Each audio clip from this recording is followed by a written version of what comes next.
বন্ধুরা, আমি দাঁড়িয়ে আছি এখন একটা পাহাড়ের নিচে। আর এই পাহাড়টিকে দেখার জন্য আমি আজ অনেক অনেক দূর থেকে আসছি। তো এই পাহাড়টার সৌন্দর্য এবং ইতিহাস আজ আপনাদেরকে আমি জানাবো। বন্ধুরা, নাসিরাবাদ শিল্প এলাকা থেকে মাত্র 2 কিলোমিটার ভিতরে এই পাহাড়টা।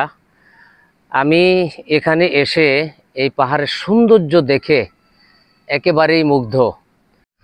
বন্ধুরা, মজার বিষয় হচ্ছে এই পাহাড়ের চারপাশে খুবই ঘনবসতিপূর্ণ এলাকা। আপনারা দেখতে পাচ্ছেন আশেপাশে উঁচু উঁচু দালান, অ্যাপার্টমেন্ট। ঠিক তার মাঝখানে দাঁড়িয়ে এই পাহাড়টা। এত এত ঘনবসতিপূর্ণ এলাকার ঠিক মাঝখানে দাঁড়িয়ে আছে এরকম একটা সুন্দর পাহাড়। আমি আসলে এখানে না আসলে বুঝতে পারতাম না। আমি এই পাহাড়টার সন্ধান আসলে একজনের কাছ থেকে পাই। তো গতকাল আসার ইচ্ছা ছিল, কিন্তু আমি একটু অসুস্থ, এজন্য গতকাল আসতে পারি নাই। তো আজকে চলে আসলাম।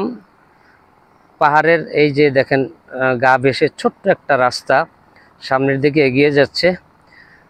দেখেন সৌন্দর্য কাকে বলে, কি ভিউ!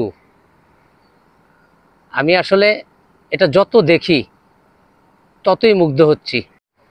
দর্শক একটু দেখেন ভিউ কাকে বলে। প্রকৃতি মাঝে মাঝে এমন এমন সুন্দর দৃশ্য আমাদেরকে উপহার দেয় যা আমরা কখনো না দেখলে বিশ্বাস করতাম না।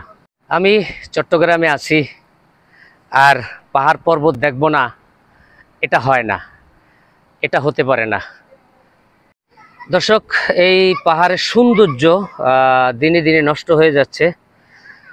আপনারা দেখেন ভারী বর্ষণে উপর থেকে বড় বড় মাটির চাক এই নিচে এসে পড়ছে। দেখেন এই যে মাটির চাকগুলি এখানে পড়ে জমা হচ্ছে। একটা সময় হয়তো আমরা দেখব যে এই পাহাড়ের ইতিহাস বিলীন হয়ে গেছে এই এলাকা থেকে।